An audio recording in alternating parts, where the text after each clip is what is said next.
I've only ever told a few people about this night, and every time I do, I get the same reaction, a pause, a nervous laugh, and then, that's creepy.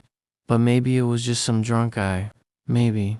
But when I think about how it happened, the way it built up, the way it ended, no, it wasn't just some drunk guy. It was something different.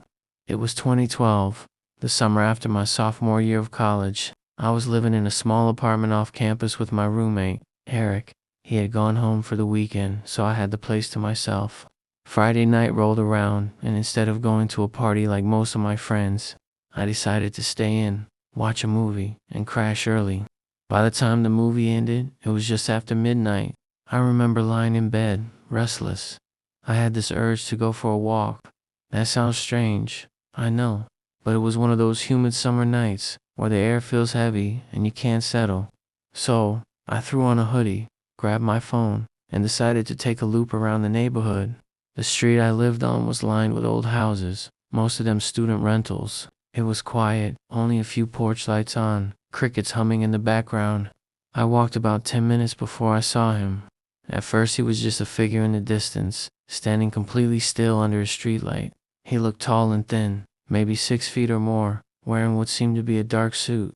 For a second I thought he was a mannequin someone had put there as a prank, but then he moved. He tilted his head back, almost as if he were staring at the stars. And then, very slowly, he began to walk. Not towards me at least not yet. Just this odd, exaggerated stroll, swinging his arms too wide, almost cartoonish. His movements were jerky, unnatural. I froze, halfway across the block, trying to figure out what I was looking at. The closer I got, the stranger it became.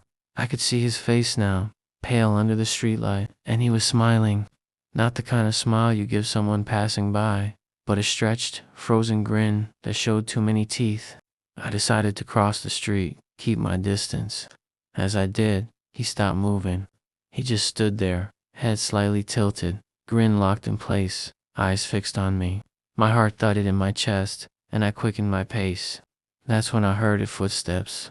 I looked back, and he was following me, still smiling, still walking in that exaggerated, puppet-like way, arms swinging wide, legs moving almost too high off the ground. I told myself to stay calm, that maybe he was just some eccentric drunk messing around, but something about the way he moved, the way his smile never broke, made every instinct in my body scream to run. I didn't, not yet. Instead, I cut down a side street. He followed. I crossed again, speeding up. He matched my pace. The entire time, that smile never faded. By the time I reached the main road, my hands were shaking so badly I could barely hold my phone. I thought about calling the cops, but what would I even say?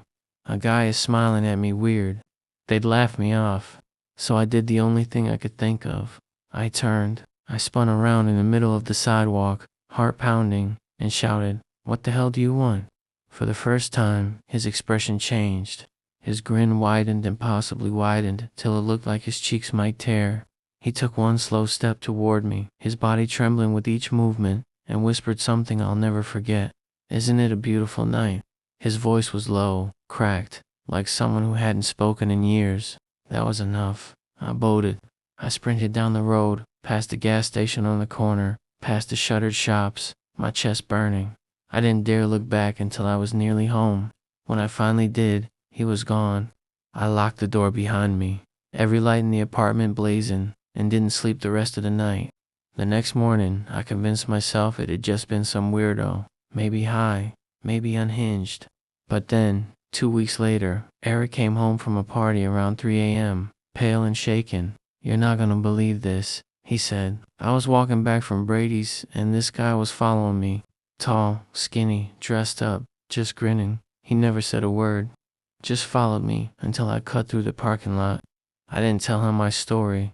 I didn't have to. His description was the same. The suit, the grin, the jerky movements. I don't know what the smiling man is. An urban legend, a ghost, a hallucination brought on by too little sleep and too much caffeine. All I know is that he was real enough to follow me that night, real enough to whisper in my ear, and real enough to haunt me still. And if you ever find yourself walking alone at night, and you see someone grinning at you from the shadows, don't stop, don't speak, just run. I've always been skeptical of urban legends. Growing up, I loved reading about them: Slender Man, the Hookman, Bloody Mary, but I never believed they were anything more than creepy campfire stories. That changed one winter night in 2017. It was just after Christmas, and I was house visiting for my aunt. She lived about 30 minutes outside of town in a small ranch-style house tucked off a two-lane country road. The property was surrounded by woods, no neighbors for half a mile in either direction. I was supposed to check in on her dog, water the plants, and keep the house looking lived in while she was visiting family out of state. The first 2 nights were uneventful. I'd let the dog out, heat up leftovers, scroll on my phone until I fell asleep on her couch. But the third night, that's when it happened. It was a little after 2 a.m. when the dog started barking. Not the playful yaps he gave when I picked up his leash, but this low guttural growl that raised the hairs on my arms. I sat up, rubbed my eyes, and listened. At first, I thought maybe it was just a raccoon outside. But then 3 slow, deliberate knocks at the front door. I froze. Who the hell knocks on someone's door at 2 a.m. in the middle of nowhere?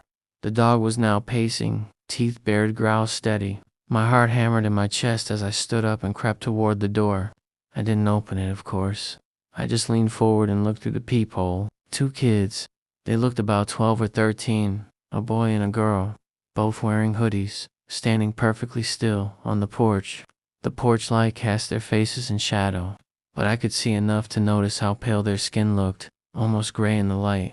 The boy spoke first. His voice was calm, almost too calm. "Can you let us in?" Every instinct in me screamed no. Something felt wrong. I didn't reply. The girl then leaned forward, close enough that I could see her eyes. My stomach flipped. They were black, not just the pupils, every part of them, solid, inky black, like polished stones. She whispered, "Please, we need to use your phone." I stumbled back from the door, pulse racing. I had heard the stories: late night knocks, strange children asking to be let inside, their eyes all wrong, black-eyed children, but reading about them and seeing them inches away from me were 2 completely different things. The knocking resumed, slow, methodical. The boy again. "We can't come in unless you invite us." That line nearly made me vomit. How could a kid know to say that? Unless it wasn't a kid at all. I backed away, grabbed my phone, and dialed 911 with shaking hands. The dispatcher answered, but before I could even explain, the line went dead. The phone shut off completely, battery drained. It had been at 78% minutes earlier. The dog barked frantically now, retreating to the back of the house. I wanted to follow him, but something pulled me back to the front window. Against every shred of common sense, I peeked through the blinds. They were staring directly at me, both of them, as if they knew exactly where I was. Their smiles stretched unnaturally wide, teeth too white against that pale skin. Then, just as suddenly as it started, they turned. Without a word, they walked down the porch steps, down the driveway, and disappeared into the tree line. I didn't sleep the rest of the night. When the sun rose, I searched the yard. No footprints in the snow, none, as if they had never been there at all. The next night I refused to stay at my aunt's. I drove back to my apartment, exhausted, and locked every door and window. Around 3 a.m., I woke to a sound that chilled my blood. Knock knock at my apartment door. When I looked through the peephole this time, no one was there.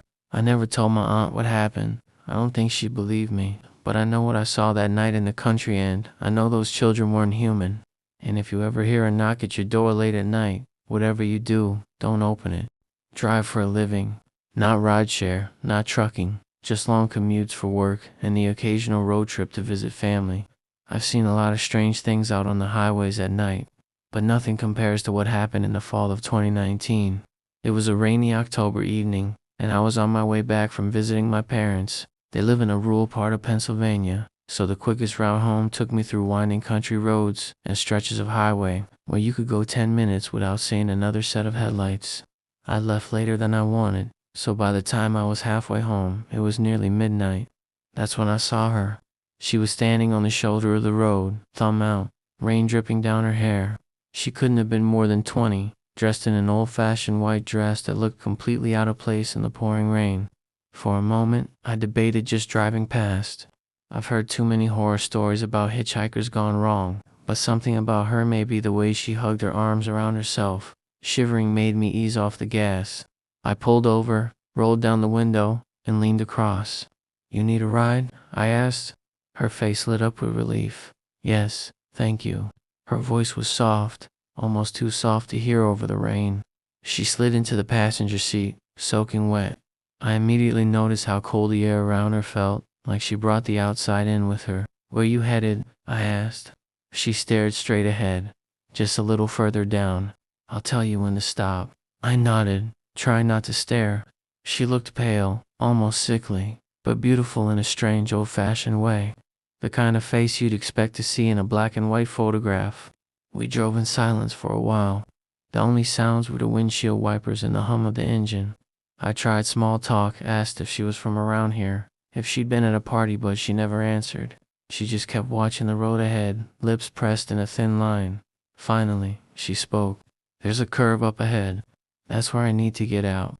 I slowed as the curve came into view, an old stone bridge crossing a creek. I pulled to the side, turned to tell her we were there, and the seat was empty. My stomach dropped. I slammed the car into park, scrambled out, and looked around. Rain pelted my face, water soaking into my hoodie, but there was no sign of her. Not on the road, not on the bridge, nowhere. Shaken, I got back in the car, trying to convince myself she had slipped out without me noticing. But the thing is, her door never opened. I would have heard it. I would have felt the car shift. When I finally got home, I mentioned it to a friend who grew up in the area. His face went pale. "You picked up Anna," he said. "She died on that bridge in the 50s. Car accident. People say she still tries to hitch rides back home. You're not the first to see her." I didn't sleep that night. And to this day, every time I drive that route, I can't bring myself to slow down on that stretch of road. Because if I see her again, I don't know if I'll survive stopping twice. I used to babysit all the time in high school. It was easy money, and most nights I'd just sit on the couch, eat their snacks, and watch Netflix until the parents came home. But there's one job I'll never forget: the night I swore I'd never babysit again. It was early spring of 2016.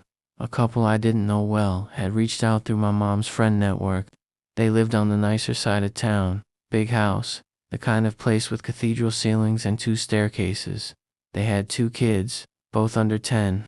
The job was simple: put them to bed by 9, hang out until midnight when the parents got back. The evening started normal. We ordered pizza, watched a movie, and by 9 the kids were asleep. I settled into the living room with my phone, enjoying the quiet. That's when I noticed the clown statue. It was in the corner, half hidden in shadow, but unmistakable. A life-size clown figure, painted face, frozen in a wide smile, glassy eyes, staring straight ahead. I remember shuddering the moment I saw it. Who the hell keeps something like that in their living room? I tried to ignore it, but every time I glanced up, it seemed closer. Maybe it was just my imagination, the dim light playing tricks on me, but I swore its head was tilted differently. By 10:30, I couldn't take it anymore. I pulled out my phone, texted the mom. "Hey, just curious. Do you mind if I cover up that clown statue in the living room? It's kinda creeping me out, lol." I stared at the screen, waiting. A few minutes later, her reply came. "What clown statue?" My stomach dropped. I read it 3 times, hoping I'd misunderstood. Then another text came through. "Get the kids. Get out of the house. Call 911. I didn't even have time to think. I bolted up the stairs, heart slamming in my chest, and threw open the kids' door. They were both still asleep. I shook them awake, whispering urgently, "We need to go. Right now." Downstairs, the living room was empty. The corner where the clown had been nothing. No figure, no shadow. I grabbed the kids' coats and half carried them outside into the cold night air. My hands were shaking so badly I almost dropped my phone dialing 911. The dispatcher's calm voice felt surreal as I tried to explain. "There's someone in the house, dressed as a clown." The cops arrived within minutes. They searched the house top to bottom. At first nothing. Then one of them called from upstairs. He'd found something. In the hall closet, wedged behind coats and storage bins, was a man. 6 feet tall, face painted white with red lips, wearing a cheap clown suit. He had a kitchen knife tucked in his sleeve. He never said a word as they dragged him out. Later I learned he'd been living in their attic for weeks. sneaking down at night, stealing food, watching the family as they slept. That night was my last babysitting job. I still dream sometimes about that painted face, grinning from the corner, and I'll never forget that text. What clown statue